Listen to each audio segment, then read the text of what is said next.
नमस्कार। मैं M.K. Jha, astrologer Karmanyavadika YouTube channel में आप सबका हार्दिक अभिनंदन। 12 महीनों का एक वर्ष होता है और एक महीने में 4 सप्ताह होते हैं और एक सप्ताह में 7 दिन होते हैं, 7 वार होते हैं। ग्रह जिसकी गणना हम ज्योतिष शास्त्र में करते हैं वो 9 है, जिसमें प्रमुख ग्रह 7 हैं। 2 छाया ग्रह जिनका कोई अपना वजूद नहीं है, राहु और केतु। ये जिसकी राशि में, जिसके घर में प्रवेश कर जाएंगे उसी के अनुरूप फल देंगे, उसी की छाया बन जाएंगे। तो बच गए 7 ग्रह। सूर्य, चंद्रमा, मंगल, बुध, बृहस्पति, शुक्र और शनि।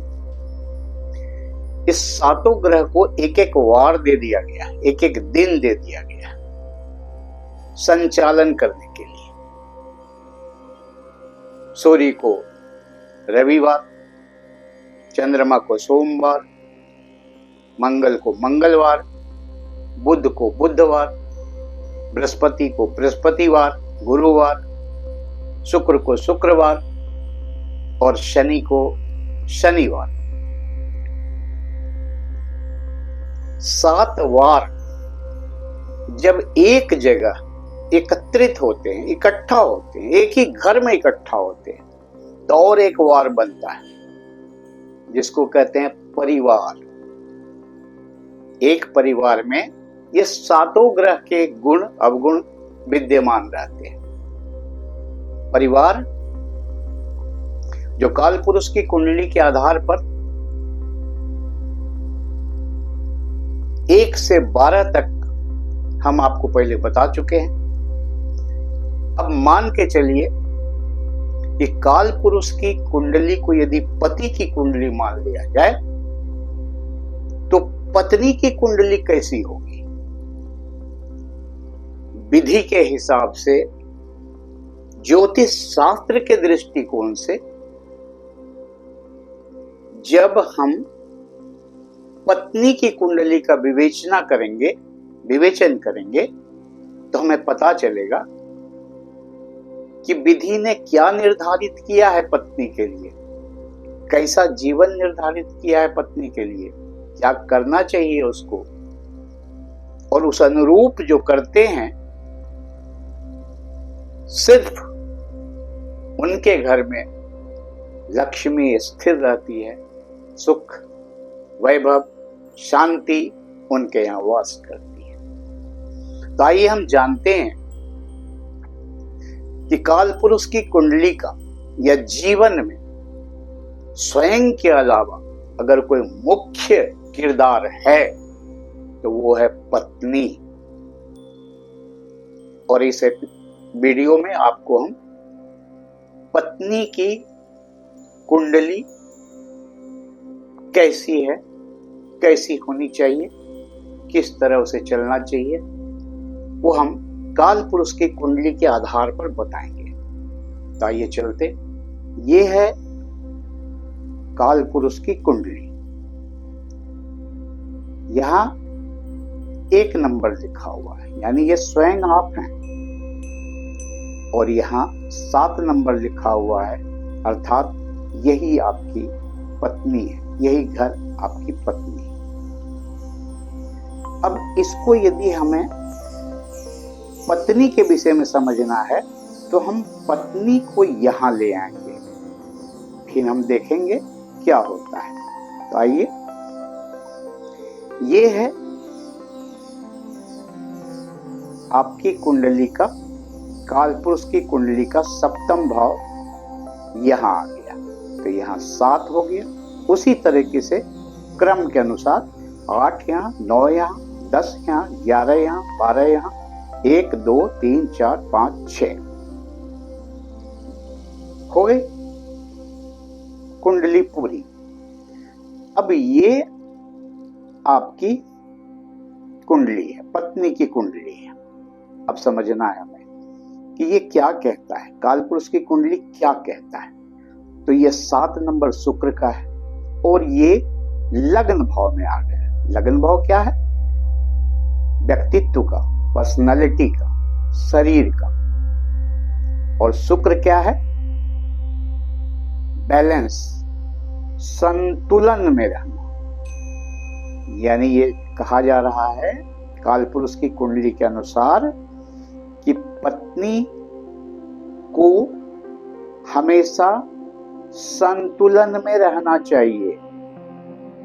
पति के पर्सनैलिटी से अपने आप को मैच करके रहना चाहिए, न अधिक न कम। संतुलित रखेंगे तो आपका जीवन सफल होगा।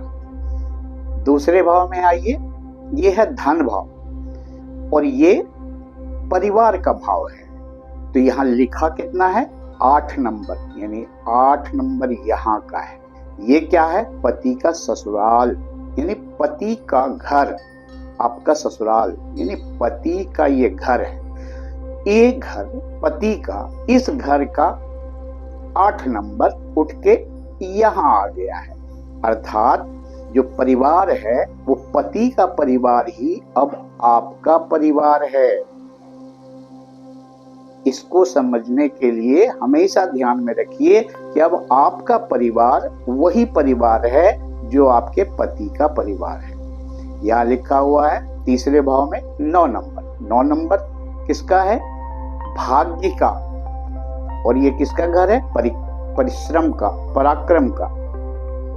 तो ये कहता है कि आपके परिश्रम से ही, आपके पराक्रम से ही, आपकी मेहनत से ही आपका भाग्य उदय होगा। आपका भाग्य आपके परिश्रम में ही छिपा हुआ है, आपके पराक्रम में ही छिपा हुआ है। आलस्य ना करिए, परिश्रम करिए, पराक्रम करिए, फिर आप देखिए आपका भाग्य इसी में निहित है। ये घर है 4 नंबर, किसका? सुख का, माँ का। यहाँ क्या लिखा हुआ है? 10वां भाव ये है, यानी ये कर्म का भाव है आपका। कहने मतलब हुआ कि घर, सुख और अपनी जो पति की माता है उनका आप कर्म से सारा चीज कीजिए। कर्म समझ लीजिए उसको, माँ की सेवा करना, घर को बढ़िया से रखना, यही कर्म है आपका, क्योंकि ये कर्म भाव का अंक यहां आ गया है। ये है 11 नंबर लिखा हुआ, ये क्या है? पंचम भाव। और 11 नंबर कहाँ का है कालपुरुष की कुंडली में? लाभ के भाव का है। इसका तात्पर्य है कि पंचम भाव है शांति का, प्रेम का, ज्ञान का, शिक्षा का। तो ये क्या कहता है? ये कहता है कि अपने ज्ञान से, अपने शिक्षा से, अपनी प्रेम से आप संतान की देखरेख करिए, संतान की फिक्र करिए। यही तो आपके लिए लाभ है, यही तो आपकी आमदनी है। आइए छठे घर में चलते हैं। ये छठा घर है रोग, रिपु, ऋण, कर्जे का, शत्रु का, बीमारी का। इस घर में क्या लिखा है? 12 कहाँ का भाव है? ये भाव है कालपुरुष की कुंडली में। तो ये क्या कहता है? खर्च, व्यय, उचित चीजों में खर्च। अगर आप उचित चीजों में खर्च करेंगे तो आप कर्जे से बचेंगे, बीमारी से बढ़िया तरह इलाज करा पाएंगे और शत्रुओं से आपकी रक्षा हो सकेगी। इस घर में आइए सप्तम भाव। सप्तम भाव कौन है? आपके स्पाउस का, आपके पति का। और यहाँ कालपुरुष की कुंडली में ये आप स्वयं हैं, यानी आप स्वयं को समझिए, अपने पति को समझिए, अंतर दोनों में कभी मत रखिए, तभी जाकर के जीवन सफल होगा, संतुलित होकर के। क्योंकि शुक्र आपके जीवन का सत्य है। शुक्र लगन में बैठ गया है, लगन में आता है, इसका तात्पर्य है कि आपको पूरी जिंदगी संतुलित रहना है, संतुलन में रहना है। आइए 8वें भाव में चलते हैं। इस भाव में क्या लिखा हुआ है? 2 नंबर। 2 नंबर कौन सा भाव है कालपुरुष कुंडली में? धन भाव है। और ये 2 नंबर यहाँ क्या कहता है? परिवार है। 2 नंबर किसका परिवार है? पति का परिवार है। और यहाँ ये आपका परिवार, यानी अगर ये पति के परिवार को, 2 नंबर यही पति के परिवार का देख रेख करना, पति के परिवार की सेवा करना, पति के परिवार को अपना परिवार समझना, यही आपका संचित धन है, यही आपकी पूंजी है। इससे विमुख मत होइए।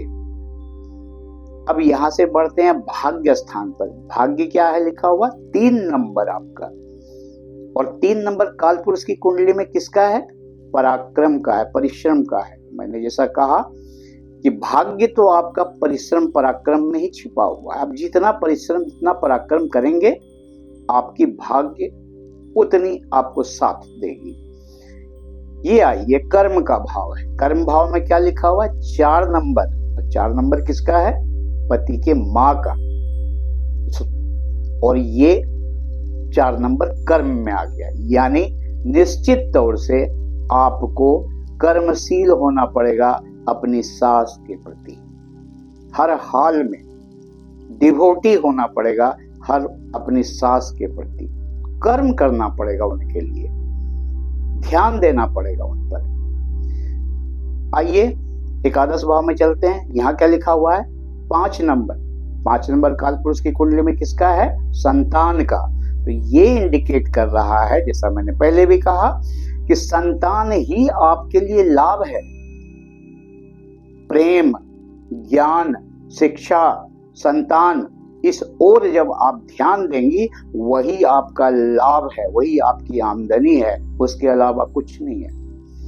आइए चलते हैं 12वें भाव में। तो 12वां भाव है व्यय का कालपुरुष की कुंडली में। यहाँ क्या लिखा हुआ है? 6 मतलब बुद्ध की राशि, अर्थात खर्च कीजिए तो बुद्धि से करिए, सोच समझ कर करिए, संतुलन में रह के करिए, ताकि आपको हर चीज का मुकाबला करने में कठिनाई नहीं हो। तो ये थी कालपुरुष की कुंडली के आधार पर कालपुरुष की पत्नी की कुंडली। और सच मानिए, जो इस कुंडली को समझकर अपने जीवन को आत्मसात कर लेती है, निश्चित तौर से लक्ष्मी उसके घर में निवास करती है, स्थिर होती है, सुख, समृद्धि, शांति उनके पास रहती है हर हाल में। हम जानते हैं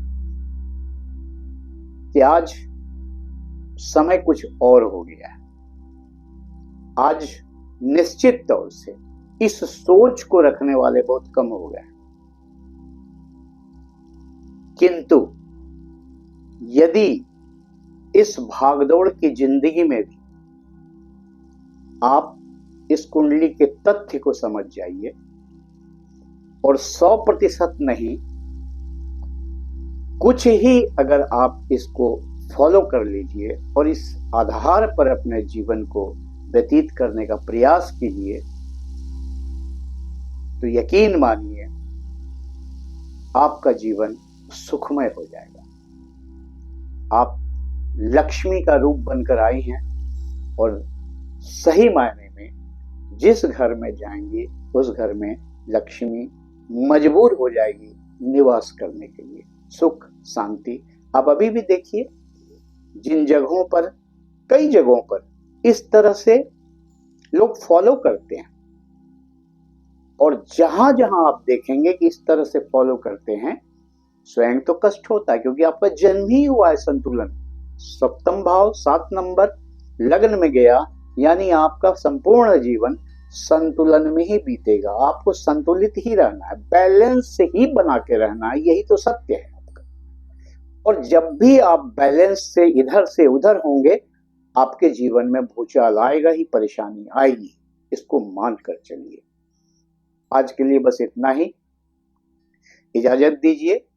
हमारे चैनल को लाइक कीजिए, शेयर कीजिए, सब्सक्राइब कीजिए, और वीडियो कैसा लगा आपको कमेंट जरूर लिखिए। फिर अगले वीडियो में मिलते हैं कुछ और नया लेकर के आपके लिए। नमस्कार।